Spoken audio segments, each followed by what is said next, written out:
Man, this is something that's been going on for a long time. And finally, a movie like this has come out to expose it. And I haven't seen the movie yet, but I know the gist of it.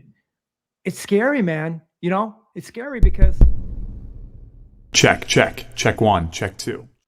to expose it. And I haven't seen the movie yet, but I know the gist of it.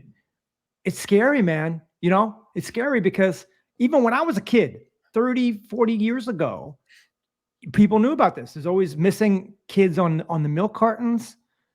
So it's scary business. It is. In all Revelations, I have watched the first scene. I saw it on a very bad video stream, and I couldn't watch it anymore. The first scene, I don't want to ruin it, but obviously it's about child trafficking, and they ruin it, please, ruin it. Well, it's set, I believe, in Honduras, and it's in a Central American country. If it's not Honduras, I apologize. But the first scene is the guy taking his kid to an audition, and two kids, and they get picked up and they're gone at the audition. So it's very emotionally charged from day one. And what's also emotionally charged is we have a special guest, and boom, there it is, Rob. Hey, what's going on? We got a lot of we got some echoes. I'm closing this out. Hold on, sorry. I'm having technical difficulties. Hold on. Oh shit.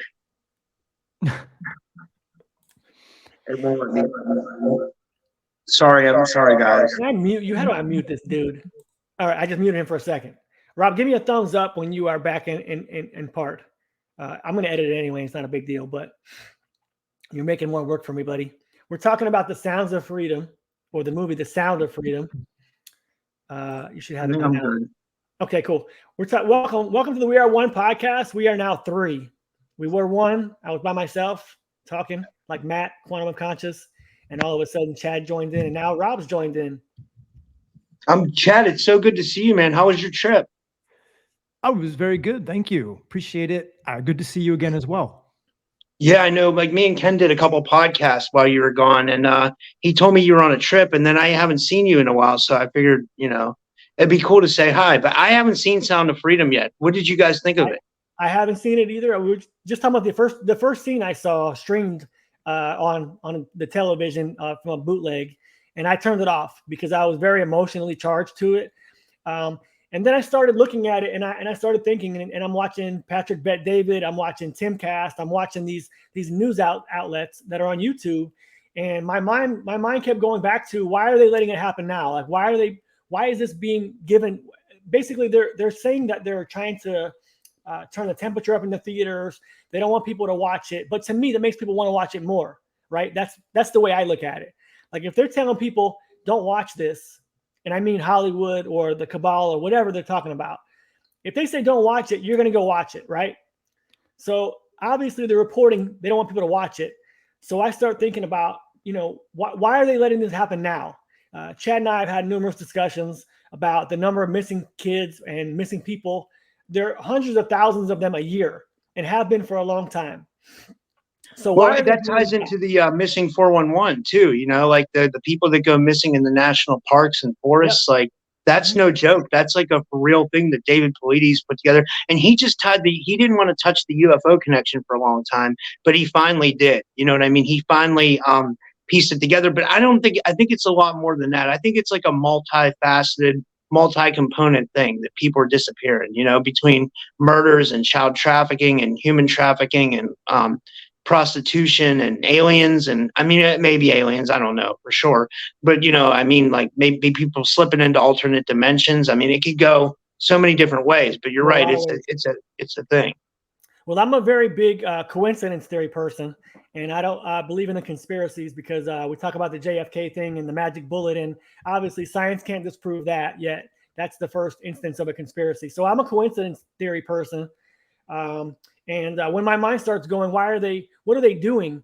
I was talking with my wife about it, and the next day it hit me, and I said, holy crap, this is the new enemy that they can't find.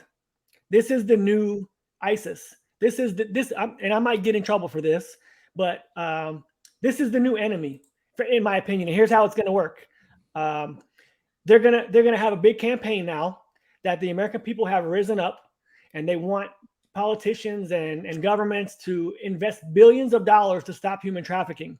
And it's going to pull at the heartstrings of many people, and all this embezzled money is going to come back out. So it's going to be another avenue like NASA and like the terrorism and like all the other things that are FF events. I'm not going to say the word. I don't want to get that one hit, but government funded, erased money. This is going to be the new one. This is the new terror that we can't find. And it's sickening to me that they're going to weaponize this. This is going to be the agenda. And so you're saying they're trying to exploit a psyop, basically. That's what they're doing, in my opinion. Yep, that's the end game. And you're going to start seeing, probably in the next election, you're going to start seeing politicians who are running for president, in my opinion, or vice president, whatever it is. They're going to talk about this. This is going to be a topic, because the American people are going to say, I need information about this. I want it to stop. And they're going to say, oh, problem, reaction, solution. No problem. We got you. And you're going to see billions of dollars. You'll probably see another task force implemented. It'll be another government agency, and it'll be another way for them to embezzle money from the American people. And it's sickening to me that I can see this happening. Here's a big question. Do you think they some of the people behind the scenes could be a part of the problem? Because you said problem, reaction, solution. So do you think there's government people with their hands in human trafficking? And that's what makes me sick, because I saw the opening scene was, look at Central America, look at Africa, look at other nations. It's not us. It has nothing to do with us. It's always another enemy. And what's really irritating to me is that I believe this is going to be the agenda where we have to track every single human on earth. And they're going to say that is all in the name of child trafficking, and they don't want kids to be hurt anymore. And that's what I see happening. And so I'm just throwing it out there that people should be aware of what's going to happen, because problem, reaction, solution, 100%, this has been going on for a long time in this country, and it's been getting no attention.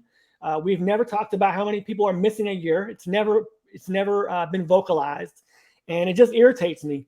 And it drives me nuts. But I'm trying to just take a step back and just put the information out there. And if it comes to fruition, I don't want to be right, but I have a feeling this is going to be weaponized against us. And it's going to be another reason to track every human by digital currency, by either, tracking us by phone, whatever, GPS, whatever that is. It's going to be a reason, like the Patriot Act. Hey, they might have a reason to put a chip inside you too. They'll say, "Oh, we don't want people to get taken or lost," so they'll say, "Here's a way to chip your kids." So chip your kids like they're dogs now, which is, I don't even believe you should chip your dog, but I don't have a pet, so I digress. But I mean, like they'll find a way to, that could be a thing too. What are your thoughts? do you guys know how many people go missing just in the United States alone every year? I think it's 200,000. It's in the 100,000s, right? Higher. It's 600,000. That's ridiculous. 600,000. We have what, 300 million people, 600,000. So do you think that number is accurate? Because I also question that might be a plant as well. That could be also another problem, reaction, solution.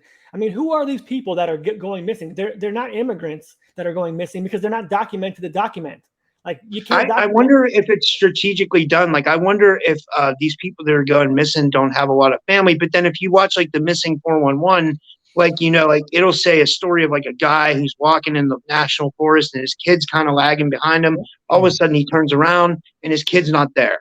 And these kids just disappeared out of thin air. And it's like, well, where did they go? And then sometimes they do find these people later, and they're like, either like brutalized. And there has been some human mutilation cases. I'm sorry. Like, like the cattle mutilations, there's actually been some human mutilation cases, but those kind of stay under the radar. Yeah, it's swept under the rug too. And again, I don't want to beat a dead horse here. I wanted to bring the information out, whether that gets me in trouble on this channel. I have to sleep at night, and I have no agenda whatsoever about saying this. It's just one of those things that came to me and was like, this is the problem, reaction, solution. And I think we're going to see politicians, and this will be another reason to pass legislation and everything else. So anyway, I hope people are going to be aware of what's going to happen, or what potentially could happen. I'm not putting it out there that it manifests. That's not obviously I don't want that. But I have to speak up, because I see that it's going to happen, in my opinion. Yeah, I just want to say that most of the people that go missing are women. And most of the women that are missing are under the age of 21, a great majority of them. And out of the 600,000 people that go missing, only about 4,400 bodies are identified. That's less than 1%. And where are the rest of the bodies? I have 4,000? I have a theory that why are young people abducted rather than old people? Organs, youth, adrenochrome. Yeah, I mean, how many? So, well, okay, so that's a whole nother coincidence that we could talk about, I guess, too. But like, they don't need 600,000 people. That's just ridiculous. There's not 600,000 wealthy people out there. So, okay, maybe you could say adrenochrome, you could say all those things. And this isn't a conspiracy channel. I don't want it to be that. We're trying to bring information.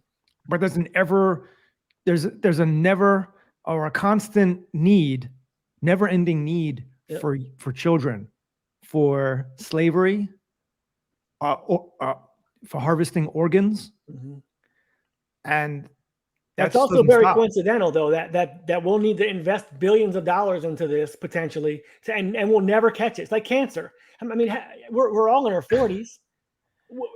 That makes me irritated and at least sick when I see all those cure for cancer stuff. Now, we can cure cancer. Just stop letting sugar eat cancer, and then cancer will just die. But we won't talk about that on this particular instance. It's just one of those things that we'll never catch up to. We'll just keep investing billions of dollars into it. I agree with you on that, right? Because ever since I was a child, there's always been a march for cancer, or this donate to cancer. They have like $20 trillion already. They can't cure it, right? But if you stop eating sugar, that really helps. It does help quite a lot. No, well, you can cure it by not eating. You can starve cancer, right? I mean, but there's no drug that could do it. Right. So the other thing is, it's also underground bases. There could exist these secret government underground bases where these children are needed. Okay. When I say needed, I don't mean they're really, it's slave labor. There's a nefarious agenda there. Absolutely, we should consider that as well. And that's a lot of the during the pandemic. We were hearing a lot of stories about underground tunnels being raided or blown up, or earthquakes where there's no seismographic craters or whatever, that's faults. So again, they plant these things in there. They make the stories run wild, and then they give us the things that enrage us and make us upset to cure the problem. Yeah, I always say I feel like it's something that's non-human that's doing it at the top of everything, because I always say the things that are done to a lot of humans are so inhumane, but then you forget how cruel some humans could be. Some people are just ruthless and sick and perverted and disgusting and hateful, and they have evil in their hearts. Like what breeds a serial killer? No. I mean, and remember those movies where there would be like rich people and they'd be like hunting like poor people for just like game and stuff. I bet that stuff happens in real life. It's totally sick stuff. Yeah, well, it's like the Hunger Games, but 1% of society are sociopaths, right? Something like that. Well, Rob, have you ever had anybody on your channel that talks about secret underground bases?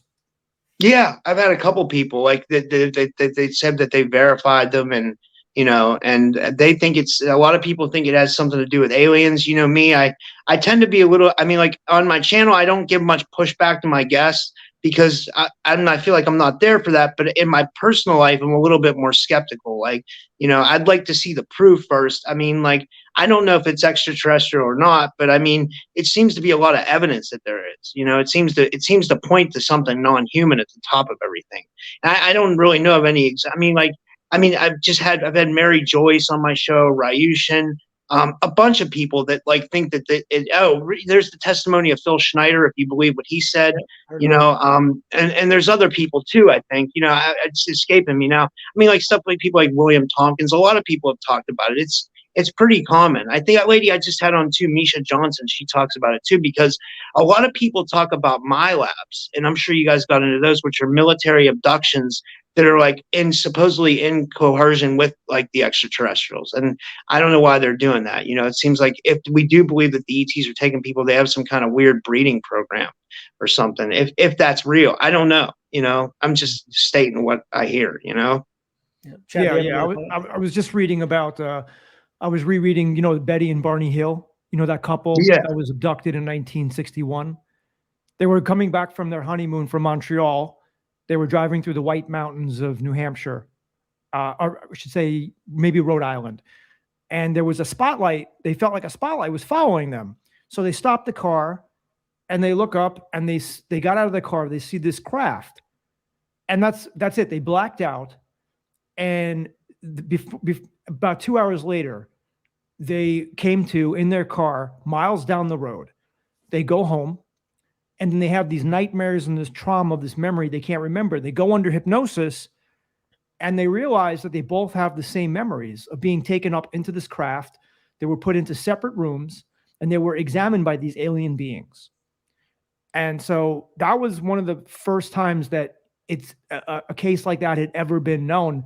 And they actually didn't even want it to be in the public. But a reporter in Boston got word of it and put it out there. And then they wanted to clear the air and let everybody know the truth. So they finally decided to come out and talk about it. But they were an interracial couple in 1961. I'm sure they didn't want that spotlight.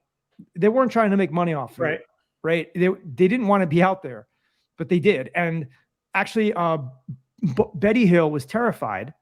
And she said that the aliens, they were the gray Zeta Reticuli aliens, drew a map of their star system. And that hadn't even been reported yet, correct?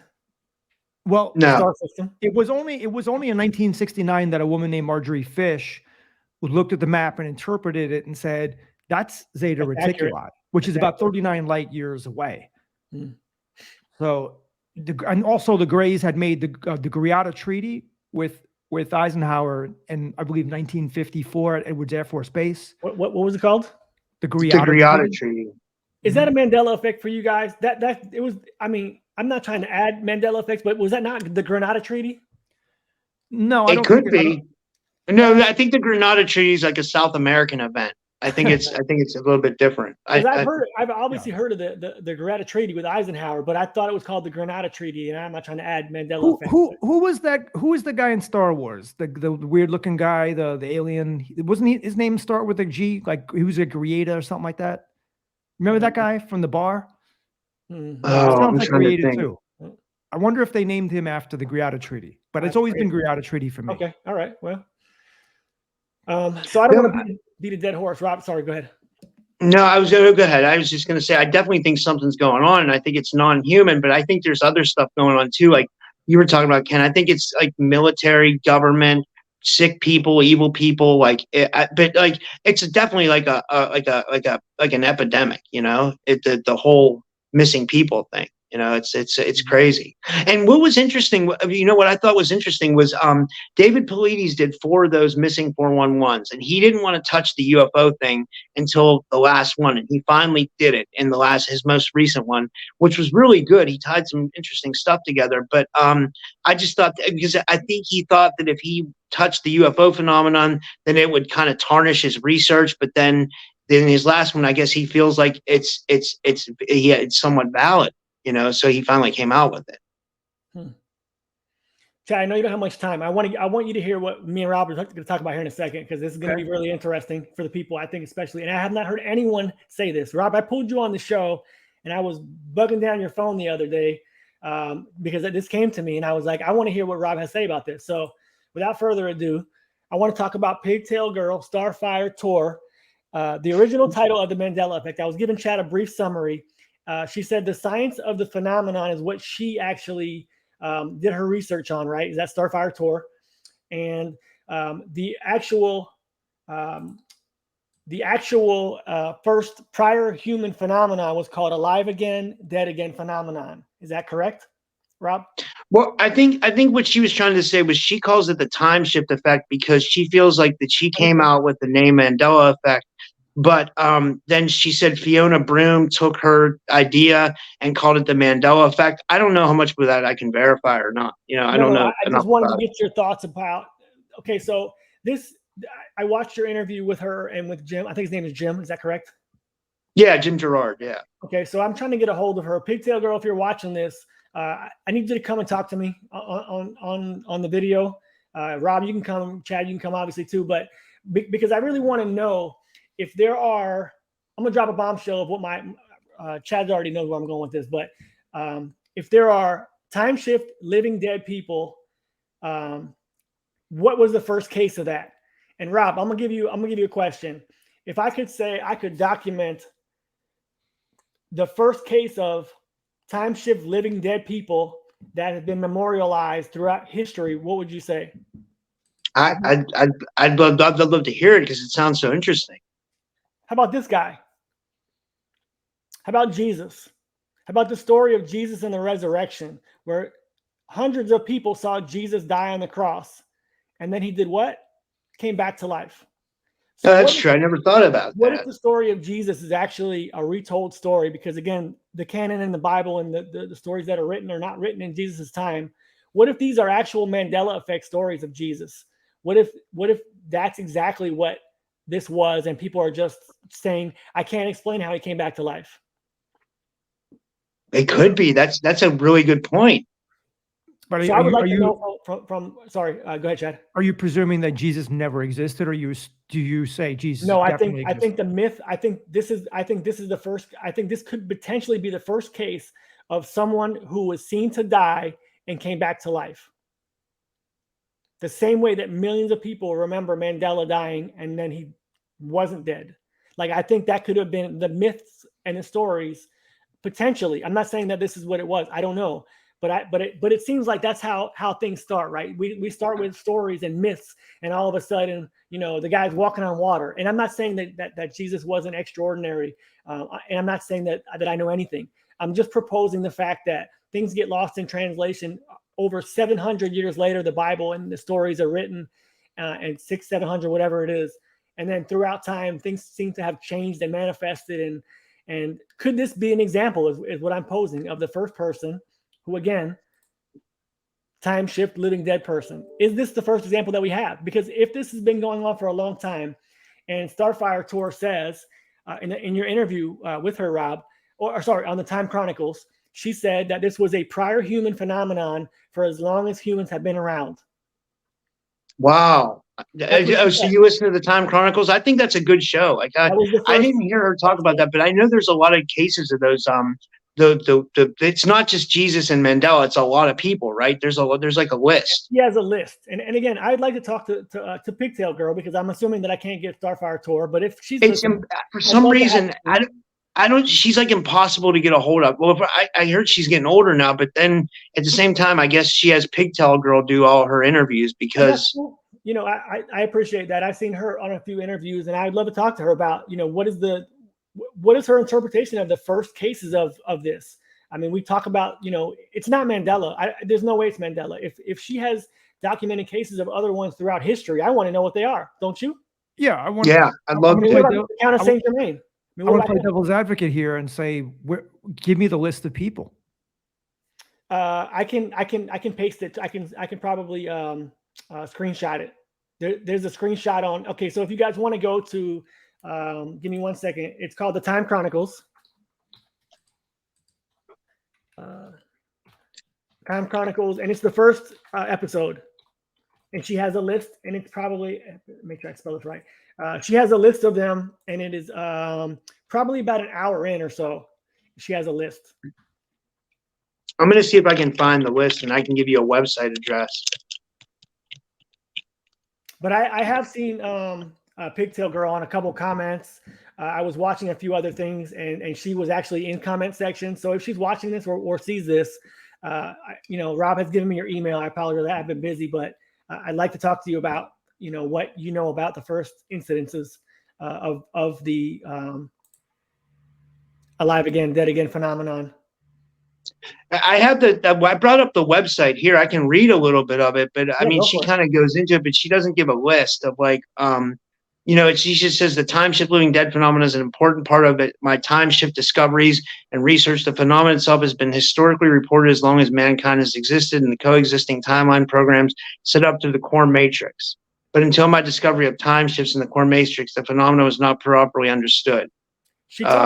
She talks about manifesting also from the core matrix. And so while I brought that up, I want to tell you guys what happened to me last week. Actually, I think it was a few days ago. It was last week technically, but so I was out of town. I started getting, headaches and things like that. And me and you have had conversations, chat about the sun, how it's changed colors, how it's illuminating different things and making, it seem like it's hotter.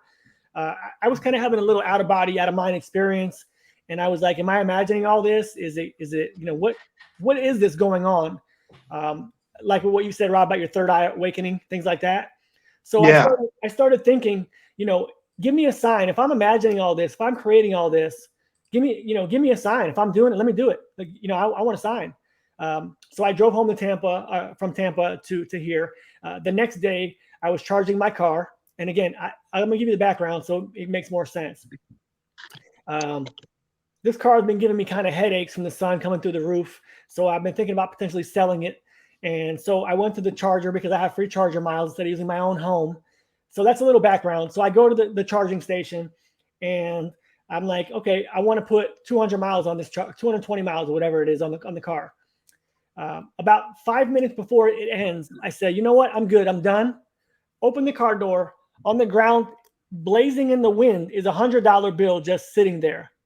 It was fluttering and it's at my foot. So I'm in the middle of a gas station, open area. I opened the door just the exact second the thing was about to blow away. It's sitting right by my foot. I step on it. I go, there's no way this is real. It's either a joke or something. So I pick it up, brand freaking new, 100% real. I started looking around like, where did this come from?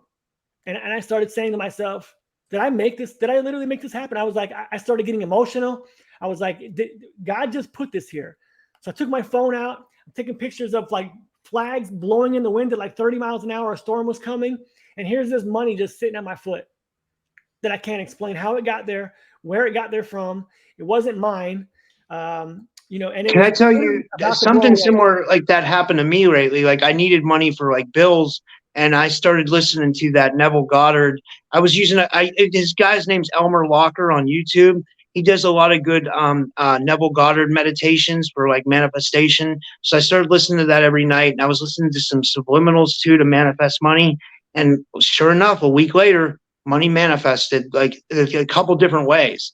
And I was just like, well, is that because my mind was on it? Or that was because, you know, like, it's just strange. Like, but I feel the same way. I feel like I really might've manifested money.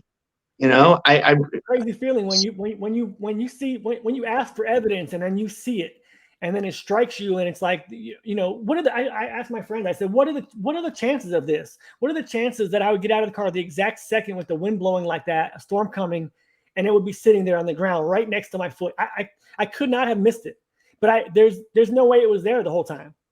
That's so cool, man. It really is. Like, I mean, I'll be honest. It's not that I needed the $100. I asked for proof that I was doing this. And then all of a sudden this 1 in 100 billion chance probably just happened, or whatever the odds are of that. You know, so the manifesting stuff, Jason Brashears of Arcades just had a really good 2-hour video about manifesting from the field.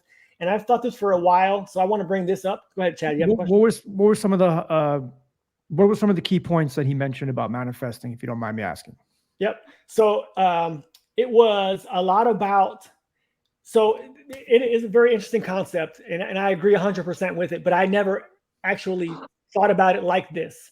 And I've told Rob a few of my manifesting things that I believe in and you know, so forth. But so the theory is that we create from the field, and that the options that will be available to you manifest have to be taken action today. So what that means is the things that you do today will actually go into a field of energy, and those options or those possibilities will be manifested, downloaded into your consciousness for the night. And when you wake up in the morning, those parameters are now newly set. So if I go back to my example, I asked for a sign. Just again, this is just my interpretation. Is I asked for a sign of, show me something that I will see, I will feel, I'll resonate with, that's not possible, and I want to see if I can make that happen. So I didn't ask for anything in particular. I just asked for a particular, something extraordinary to happen. And when I went to sleep, the potentiality of the universe or the source field, whatever that might be, created a situation that the next day I experienced. So what he's saying is manifesting happens in terms of how you're going to perceive it, how you're going to live it, by the actions that you take the day before. So set up your day to manifest things that you want to see tomorrow with the actions of today. I thought that was really well put as far as how he phrased that. Do you remember? Yeah, and I think like just going back to like I think you can use a lot of tools like that are free on YouTube to help you manifest. Like the subliminals actually work. The one good channel is High Vibes Now. Quadable Integrity is really good. The Elmer Locker, Neville Goddard meditations are good. I use those. I think they all for work because I think what it's doing is it's programming your mind to a certain degree. So you start thinking differently because I feel like there's a fear factor involved in this too, because when you try to manifest from a state of fear, for some reason it doesn't work, right? Like you have to like shake that fear off and like set your parameters to like exactly what you want, and you're confident that you're going to do this now, and you're positive about it. And it seems like, and it's true that like they say, when you have money, you get more money. So if you're trying to manifest money, it's weird. Like it's strange. It's bizarre. I don't know if any of that resonated with you guys, but no, it does. There's also a channel I used to watch in the past. It was called I God Mind, where it's all subliminals. So subliminal video, words, and music. And they would give you 8 or 10 minutes, but you could buy the 40-minute video. Not that you really need the 40-minute video. I think the 8 or 10 is long enough. And it was on all kinds. It was manifesting health, money, relationships, whatever you want. But this is funny because I was going to actually talk about this in a recent video, the law of attraction, because somebody wrote to me a few days ago and said, hey, if you need money, why don't you just use the law of attraction? And I explained that it's not just about the law of attraction. Yes, it's good to do visualizations, affirmations, make a vision board, but you also have to put the action in as well. Like you were saying, yeah, Ken. because I think that I think that the universe creates, and I'll say the universe, source, energy, whatever it is, if we're manifesting this, or if we're literally creating this, if we're literally creating the next day from today's storyboard, we have to have options of the storyboard to make it happen that way. And that's kind of the key, is that it's not necessarily the action. It is the potentiality of other things that your mind can't connect the dots. The universe or action will, but you have to have the potentiality to make the action go. Ken, do you remember what the name of the video was, or how far back it was that Jason made? Yeah, give me a second. I can look it up. If you guys want to chat out, I can find it. It was very recent. It was like a 2-hour video. I'm looking at his videos right now, but I don't see anything with that title. Hold on a second. I can tell you which one it was.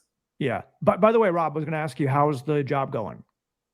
I'm just doing podcasting full time right now. You know, like I'm trying. I mean, it's going okay so far. I mean, like I'm making it happen. Like it's ups and downs, it's highs and lows, but like I have a positive attitude about it right now. So it's like, you know, like I feel like it's starting to work out. Like someone just started a Discord group for my channel, so that was nice. You know, that helps me get out notifications to people. I think we have like 50 people in there right now or something. It's not a lot, but I mean, like, but you know, it just helps. So, I mean, I feel like things are falling into place, and you know, I want to have a positive outlook on it, because I know before I was negative and I wasn't getting anywhere being negative. So, you know, it seems like things seem to fall better into place when I'm more when I stay focused, I keep my head down, I keep grinding, and then I have a positive outlook, you know, and then I do the manifestation stuff on top of it.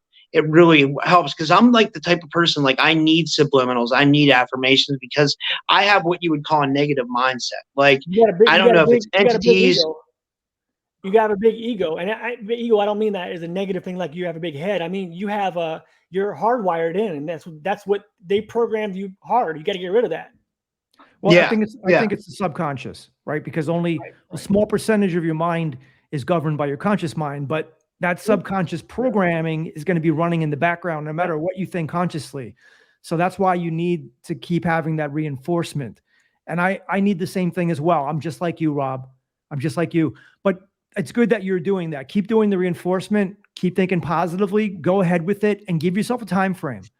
If you don't reach your goals by a certain time frame, you could always change course. Push it up. Yep. But I was curious. So you make money. You're supporting yourself through the ad revenue, which I know is not that much, and you probably get some donations. But are you doing anything else to make? I have merch. I just got new shirts. I can show you. Oh, I can show you my new shirt. Hold on. Yeah, go ahead, do it. These are. I made these more for like the female audience, but it has my name on it. These are blue with like black and pink in them. Like You know, I sold like 8 or 10 of these so far. Why does that I have just your got them on Why does that have your Friday. picture on it though? Why did you put your face on there? It's not my face. No, but he's saying, why Just didn't you kidding, put, why Rob. didn't you put your Kidding. face though? No, he did put his face. That was his. I was kidding. It's Okay. the logo. No, but then also I have affiliates too. So like I got to advertise my affiliates in every show, and then I've been working with people who come on my show to like if they have a product they're selling, then they'll like set up a link and that'll get me like a percentage or something, like, you know. So like I'm just finding, and also I'll say this, I had got a little bit of luck because I won an unemployment case that I, you know, so I got like $3,000 back from that, and I was living off tell you, that for a That's while. not luck, Rob. That's not luck. I'm gonna tell you right now. That's not luck. You Chad, know, you want to add something before I tell the story? I was going to say that I've been doing merch now for a year, and this is how much I've sold. 0. Put your face on the shirt, Wow. Chad. Yeah. Why have you opened your I mean, you can, it's on like every link of my videos, you can see all the merch I have. It's Open Your Reality, it's with the logo, it's different stuff, hoodies and t-shirts, it's tank tops, but I think even a hat, nobody's ever bought it. So that's okay. I don't care really. It's just, I'm glad you sold so many so quickly. I feel lucky. I feel lucky too, though. I'm grateful. I'm thankful. Like, trust me, like, you know, like I need it to work right now because, you know, every little bit helps, you know, because I don't know what, you know, I don't know. I don't want to go back to doing 9 to 5. I don't know, you know, so, I mean, we'll see. I probably will have to go back to 9 to 5 eventually, but I had some other things work out for me too. So it wasn't just like podcast revenue. You know, I had unemployment income come in and something in tax. I was owed tax money. So this stuff all helped me. Like, so, you know what I mean? Like, because I don't make a lot from podcasts. Of course. You know? I'm glad to hear it, Rob. If anybody deserves it, it's you. You're one of the most hardest working people on YouTube, and you get so many, you get so many great different guests on your show, and you're so underappreciated. You should be getting 30, 40,000 views a video, not 3 or 4,000. He'll get it. Thank you. That means a lot coming from you, Chad, because I really look up to you and you like what you've done. So thank you so much. I look up to both you guys. You guys are like my podcast buddies. You're like my friends. So like that means a lot. Thank you. Cool. We're trying to make a little tribe here, whether we can get together often or not often. When we do, hopefully it helps people out when they listen to the conversations. I've gotten a lot of really nice comments lately. And I appreciate that from people who make comments like that. So I posted the Archaics full tinfoil hat live. I think it was July 13th. But it was they were all wearing tinfoil hats. It was comical. But at the end, I want to say about an hour in is when he started talking about sleep and you know, manifesting and things like that. And the moment that I heard Jason talk about the informed field, I was in, and I know that he's done said some things in the past. Some of his predictions didn't work out.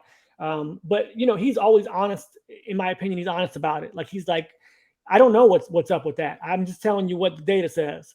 And, you know, I have a big track record, and he's, you know, when it doesn't hit, he just says, I don't know what happened. I can't tell you what happened. I don't know. They changed it or whatever. Well, I think it's because timelines are not set in stone. So it's like I would never make predictions, even if I was psychic to the biggest degree, because I think timelines aren't set in stone, right? So like the future's so unpredictable, and it's so, I don't know. I just don't. I mean, I think he's smart enough that he doesn't need to make predictions. Like, I would watch him for his stuff that he talks about, like on the Matrix and history and manifesting. Like, I don't even tune into his prediction stuff, you know, if that makes any sense. Like, you know, I mean, and it's not because I really like his stuff. I just like, I don't think he needs to make predictions, you know? I don't know. Yeah. What do you guys think? I think he did it based on the facts. And you know, for whatever reason, I'm sure that some of them did come true. The one that I was referring to was the Biden resignation by March. Didn't happen. Yeah. And, you know, and he addressed it. He says that Biden ain't the Biden that I saw. And he's 100% correct. That Biden got different earlobes. So, you know, I mean, I don't know what people think about that. I mean, how that. So it could be a clone, possibly. I mean, me and Chad talked about cloning and stuff a long time, and I'm 100% sure there are clones out there, and these people are just malfunctioning, you know, all over the place. I mean, how do you explain those earlobes changing? That's insanity. What science is that? What science exactly makes your earlobes change? I mean, please show me the proof on that. I mean, unless he has a really good plastic surgeon and he got like a facelift or something. They can't even say I don't that. know. They haven't even addressed it. Hey, Rob, did you ever try to get any celebrities on your show? I mean, real celebrities, or have you ever tried to get Donald Marshall on your show? No, no. I wish. I mean, like, I was even going to try to shoot for like someone like Billy Carson. Like, I know you've had him on your show, but like, I don't know. Like, like, I mean, I've had Paul Wallace on my show. He's pretty big, and Matt LaCroix.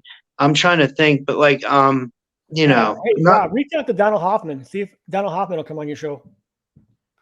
Is he pretty good? I don't Oh even yeah, know yeah. if I've He's, heard he of him. was He's he the was just mainstream. on. He's the mainstream. He was mainstream. He was just on Tom Bailey's channel. He had like a quarter. He get a 250,000 views on Ridiculous that. amount of views. Yeah, I mean he's one of the first persons that was talking about simulation. But again, it's mainstream. It's all, in my opinion, it's all controlled stuff, and I doubt anything that's mainstream. But Yeah. it would be a great conversation to have.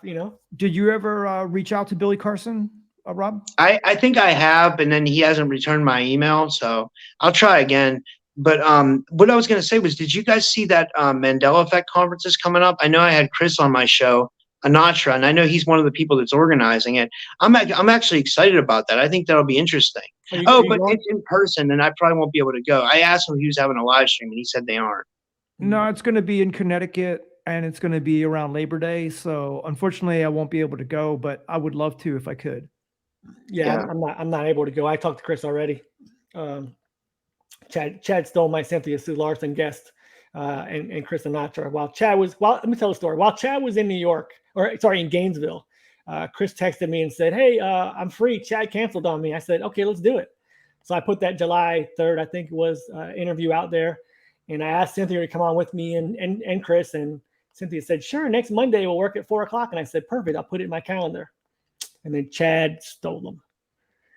That's the last I heard of it. But it was a good interview. So no worries, man. I was just trying to talk to people. So no problem. Yeah, it was just a last minute journey up to Gainesville, and I had to cancel with Chris. But How did you like Gainesville? It's my least favorite place on earth. man, I hope my best friend's not going to watch this, but I didn't like it. I did not like it. Let me tell people a story about Gainesville people. So when I was a sophomore at Florida State, that's in Tallahassee. That's the rival of the Gators. My best friend, one of my best friends, I have two best friends that I've known since I was 5. He went to the University of Florida. And my other friend, who I've known forever, I played soccer with since I was 5. We both went to Gainesville, and we were playing tennis, Chad, at one of the open courts. I was 19, he was 18, whatever. And we were hitting the ball, and one of the balls went over the fence. And I kid you not, about 10 people walked by the ball and looked at us and was like, "Nope, not throwing it back over." I said, "This is what Gainesville is. This will always epitomize Gainesville to me." And I'm sorry if there's a listener out there that went to the University of Florida, but you probably know what I'm talking about. It's a very arrogant university. I shouldn't say that. Sorry, guys. My friend's a great guy. He is, and he had more fun at Florida State than he had at Gainesville. So I'll say that. I mean, the thing is, I could never live in a place like Gainesville. It's so hot. There's no breeze because it's. There's a lot of trees though. There are a lot of trees there. There are a lot of trees that give you shade, but there's no circulation, and that's just the way it is. Orlando's like that too. Orlando's horrible. Orlando's horrible too. You have to live on the coast. There's no two ways about it. But I was in Jensen Beach in September in Florida, and it was like 110 degrees still. It was still pretty bad. It gets pretty. Come on, Rob. It's a little out there. It's probably 90. I used to go surf like all over the East Coast, like when I was in shape, and like I was in my 20s. But when I was in my 20s, I would go like we were kind of like storm chasing, like like we would go to like Jersey, Virginia Beach, North Carolina, Florida, up to New York, like Rockaway Beach, like all up and down the East Coast. Because my friend was surfing in California and I was doing it in North Carolina, so we kind of got together because we used to skateboard together. So I loved it. I almost drowned a couple times, but it was fun. It was really fun. But it was. I've talked about it on my show. Where are you based at, Rob? I'm in Pittsburgh. Pennsylvania. All right. Well, as long we're keeping it on the East Coast at least. Yeah. Yep, we're on the East Coast. So I was going to say, while you guys were talking, we had just hit 222. I noticed it. I was going to say I wasn't in sync with my numbers today, and then I did notice 222. So what I picked up about that is I feel like when I'm seeing those numbers that something good is happening, or I'm looking at it as like, like for example, like we're doing this podcast and it's going really well. So I was like, well, it's 222. That's probably what that's telling me. I think when. You're aware. When your awareness is raised, usually it's a consciously good vibe. I mean, usually it's not a bad situation when you're aware of something. Yeah. Well, every number has a meaning. Every number that has synchronicity, like 111, 222, 333, but 222 it basically means the time has come to be more self-reflective. So it's also the number that's associated with the moon. It says That's interesting. Angel number 222 calls to take note of what you want, where you are, and how you can learn and grow. Trusting yourself and finding ways to work out of your current situation. Wow, Rob, that is you, dude. I think that's what. And when it's happening is we were talking about manifestation. So how weird is that? You know? You should get a 222 T-shirt. By the way, Rob, who's your next guest going to be? I have Maya. My friend Maya is coming on today. But I have some secret space people coming up in the next couple of days. I'd have to look at my calendar, but I'm trying to think of who else I have on. No one like really too big that I can think of. I'm trying to think of who's tomorrow. I don't know. I have this lady coming on today who's I have her book. Her name's Sue Frederick, and she wrote the book called Through a Divine Lens: Practices to Quiet Your Ego and Align with Your Soul. I was supposed to study for this before Ken messaged me. Well, you know what? Maybe. Well, what time? When's your podcast? I have one at 5 and one at 7. So I have a live with my friend Maya at 5, and then that's what I wanted to tell you. So we might be doing an event. Like it's Maya wants to do it here in Pittsburgh. Maya does like hypnosis and stuff, and she wants to throw an event like with like a psychic fair here on the East Coast somewhere, and maybe have it in Pittsburgh. We don't know exactly where yet, but we're thinking like sometime October. I'm not an event person. I've never done one before. So how big is your house? Just figured because I have an audience for it, maybe, that we might be able to get some people to come, I think it's a good idea. I think it's a good idea. Maybe get some of the guests on your show, maybe like if you invite 50 of the guests, maybe a couple will show up. Mm-hmm. Yeah. And, yeah, that's what you got to do, right? Like invite a lot. You got to, Ken, we were talking about this with MJ about having an event. Yeah, MJ had a trial event. He's working on the next one. So you just need to find a venue, and you need to market it, figure out how much you're going to charge for tickets and what you're going to talk about. First you got to get the guests, right? So if you get a couple of guests to commit, find out how much it costs for the venue and see if it'll be worth it, even if you break even and still experience. Yeah. And we're going to talk about it today because we're doing a live show. So we're going to kind of get the word out there today. And then, hopefully just kind of build up to, the first week of October to where we actually have it, cool. She wants to do more like she's calling it a psychic pop-up fair. So it'll be like a lot of like tarot readers, palm readers, psychics, like, it's like Psy stuff. Do you have any does she do past life regression? Yeah, Maya does past life regression. She goes by SOSQHT on YouTube. She does like or she was on Spaced Out Radio the other night. She does like she learned from that Rising Phoenix Aurora girl. She does like past life, like aura hypnosis and beyond quantum hypnosis and all that stuff. It's interesting for sure. Pretty cool. Pretty cool. What you got going on, Chad? You got any guests coming? Me? Yeah. You got any guests coming up? You? Rob? I'm willing to try to help anybody. I think that's my intention. That's the only thing that I intend from this channel. I don't intend to make $1. I don't even care. I just got monetized. They lowered the standards, and like my wife, she said yes. So I don't care. That's supposed to be a joke. I speak too fast. People are like, wait a minute, I'll catch that on the rerun. But no, I intend that. I hope we can help people, whether it's just changing your vibration into a positive one, thinking more positive. I want somebody to just tell me in like 10 years, like, I don't know if you were correct or not correct, but I listened to what you said or what you guys are talking about, and it happened for me, and I manifested something better. That for me would be like perfect. I'd be like, that's the only reason I'm doing this. Yeah. Well, I'm going to try my hand and see what happens. And if I'm successful, I'm going to come back and report. And then, Rob, you'd be the first person that I'd share it with. Okay, that's cool. I'm gonna kick off too. I gotta go do some stuff. I gotta get ready for a show. I have in a couple hours. So, it was always good talking to you guys. You guys are awesome. Thank you for inviting me on. Yeah, man. Appreciate you guys coming. Thanks. If you guys like this content, make sure you like and subscribe. Check out Rob's channel, Typical Skeptic Podcast, and Chad's channel, Open Your Reality. And appreciate it. Happy manifesting, gentlemen. All right. Damn, Rob was like not playing. He said, "I'm getting the hell out of here." Anything else you want to add, Chad? No, man, it's just always great to be on your show. And I appreciate you. I appreciate it so much, man. Yeah, brother. Have a good one, man. You too. I'll see you.